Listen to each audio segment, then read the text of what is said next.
Hey everybody, happy Monday. This is Meredith Miller, your coach from Inner Integration, here with your Monday Sana Q&As. I have one more that I'm going to read today, and this one comes with a big warning to those of you, maybe more so women, but probably could happen to men as well, on Facebook, on any online social media. Beware of psychopaths fishing for targets, especially in online support groups. So what happened was I got this message from a woman, which I'm going to read here in a minute. And the exact same thing happened to me almost exactly a year ago right now. So what happened to me a year ago was, I was getting involved in these online support groups. I hadn't found the narcissistic abuse support groups yet. I was just commenting on PTSD support groups. I'm guessing that's how this guy found me. I don't know how else he would have found me on Facebook. I had no YouTube channel. I had nothing then. So I was totally unknown.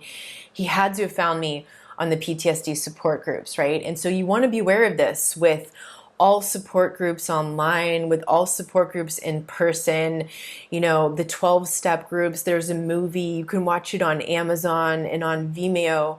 I think it's called The 13th Step, and it's about how older people have been around for a while. Maybe they've been in the 12-step program for, years or decades. And so they know how to manipulate the language and the material, and they know how to prey on new vulnerable people.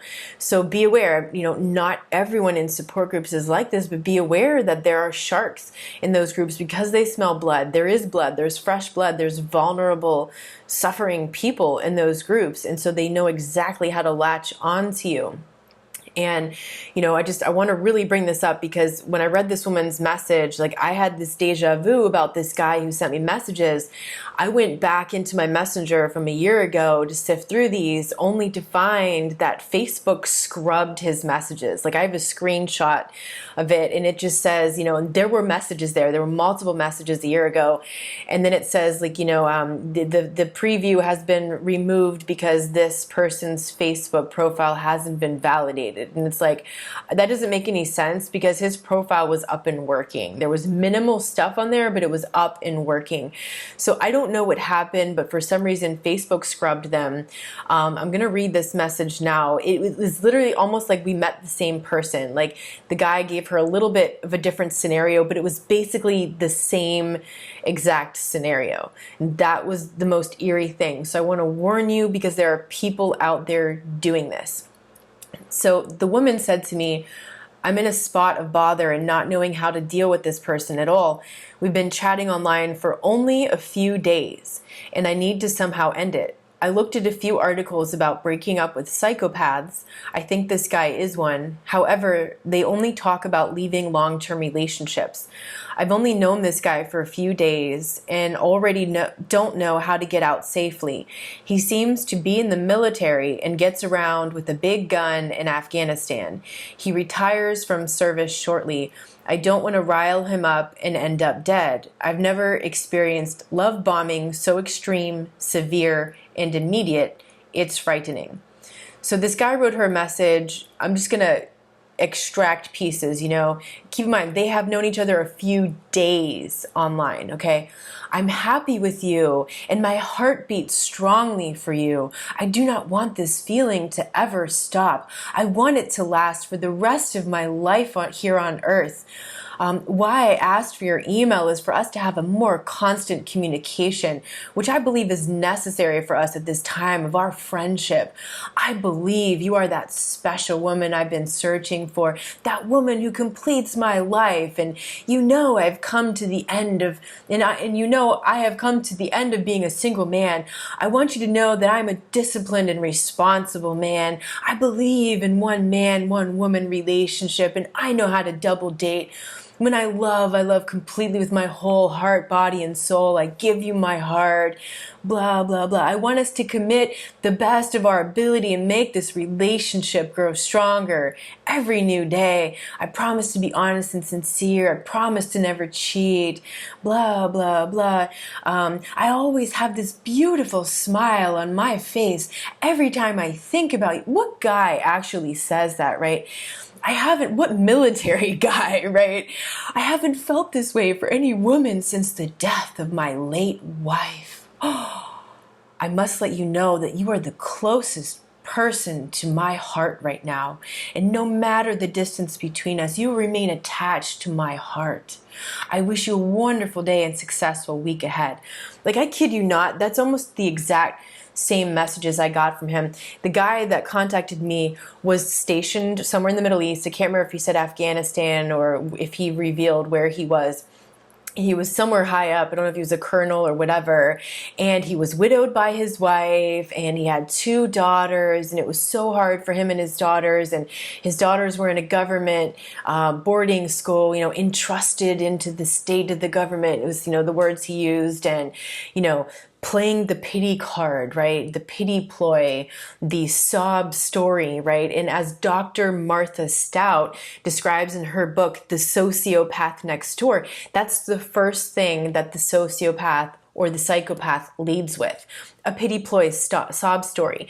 And it's not like they just mention this thing in passing. Usually it's like if you meet them in person, they will go on and on. They will tell you this big dramatic story, and there's no interaction. It's like a monologue, and it's like a rehearsed monologue that they're delivering. And it's so drawn out, right? And they're testing your empathy the whole way. And then what you notice is, like, as you get to know this person and as you meet new people together, what you notice is that every time they meet a new person, they tell that same damn story, and they tell it exactly the same. And you can predict the words they're going to use, the pauses they're going to make, the dramatic pauses they're going to make, and everything that they're going to say. Like, you could reiterate it because you've heard it so many times exactly the same way. That's the pity ploy, the sob story. It's not that someone just mentions this, difficult thing that happened to them. It's not that every person who tells you some difficult story of struggle.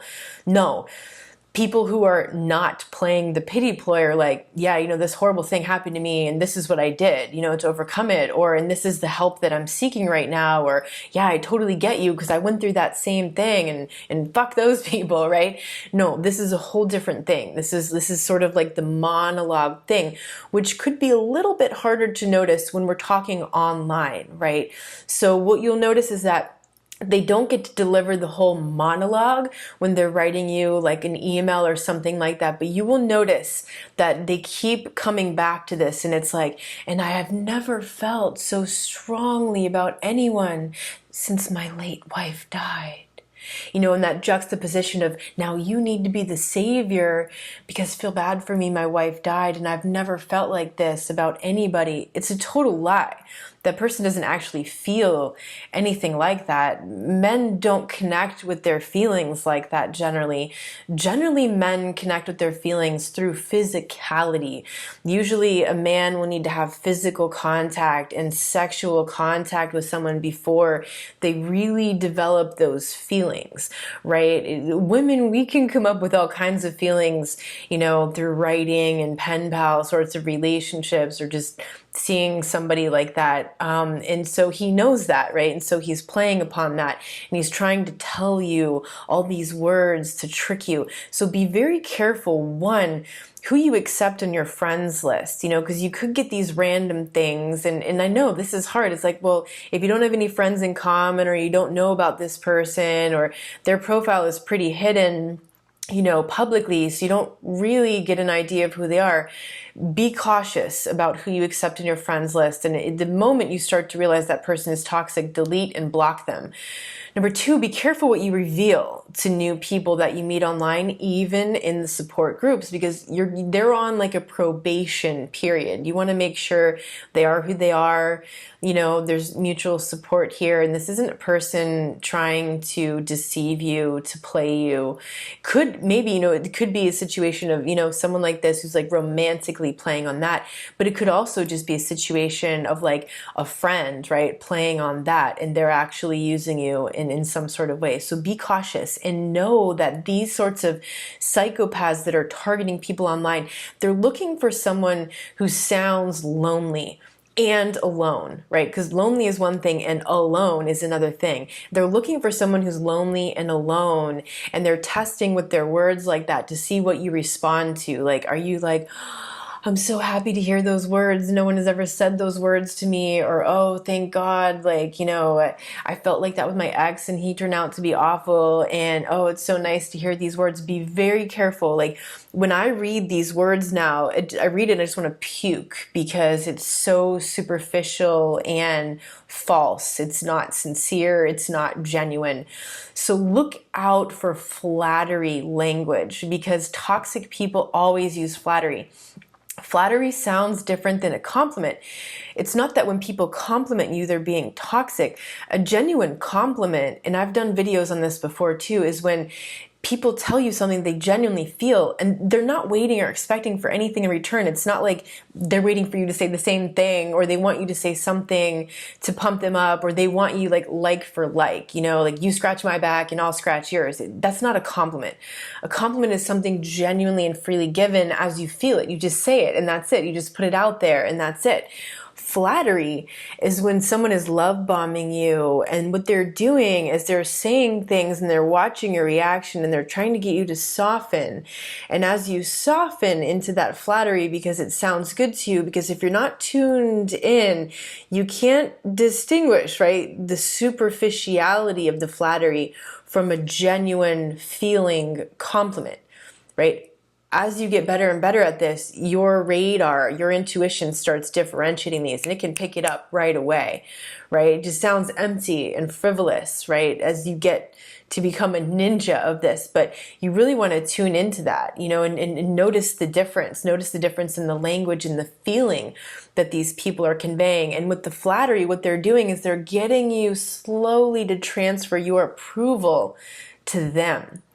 Right? And the analogy that I use is like if you're standing like this, right, and you start leaning into that flattery because why? Well, it sounds beautiful. And if you've been put down your whole life and no one acknowledged you, and no one really saw your potential and your ability and praised you for that growing up, and they're always putting you down and telling you weren't good enough, or they were only praising you when you were doing good. There were all these things that could have happened to you, right?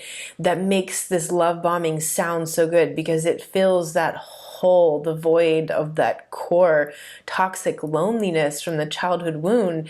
So if you lean into that because it sounds comfortable, all this person needs to do is take a step away from you, which is that pivot moment, right? Between the idealization love bombing and the devaluation stage starts, and you fall flat in your face because you've leaned into that person, and now they're devaluing you and they're putting you down. Now it's like every flattery they ever gave you is ammunition to hurt you. So be careful with that. And I'm going to link in the video comments this great video that James just did.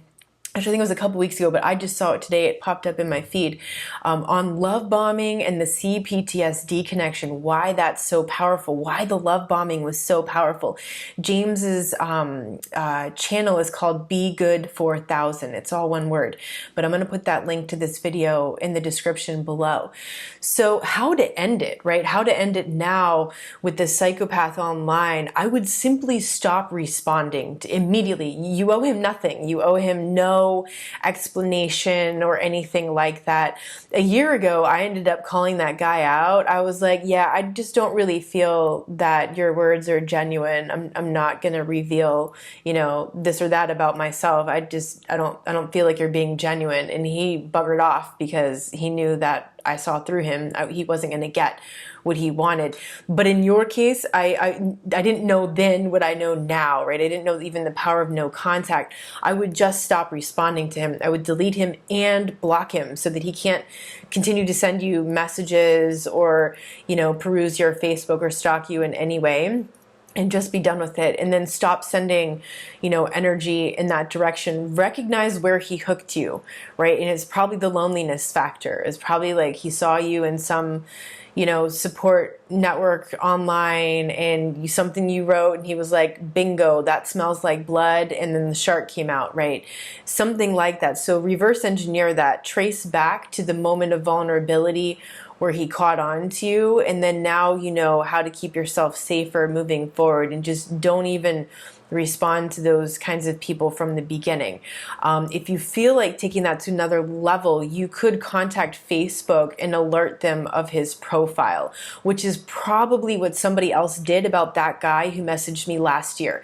So he probably did the same thing to multiple women, and then somebody probably finally reported him to Facebook, and then they shut it down. So if you feel like doing that, go ahead and do that. And the reality is, these guys, it's uncanny, right? That they're both in the military and widowed and coming back from service and blah, blah, blah. So these guys are either psychopaths in the military, which is possible, or they're psychopaths pretending to be in the military, which is also possible. Either way, that should be alarming to the military, because these people are dishonoring that institution. And so maybe if more people start reporting this to Facebook, Facebook is going to recognize that this is a problem, and I don't know how they handle it from their end, but that is alarming. So my advice is, don't respond at all. No contact immediately, upon realizing who they are. Report them to Facebook if you feel like that's, a step that you want to take, and you're not going to put yourself at more risk, by doing something like that. And hopefully not. Hopefully they'll just shut him down and, stop that.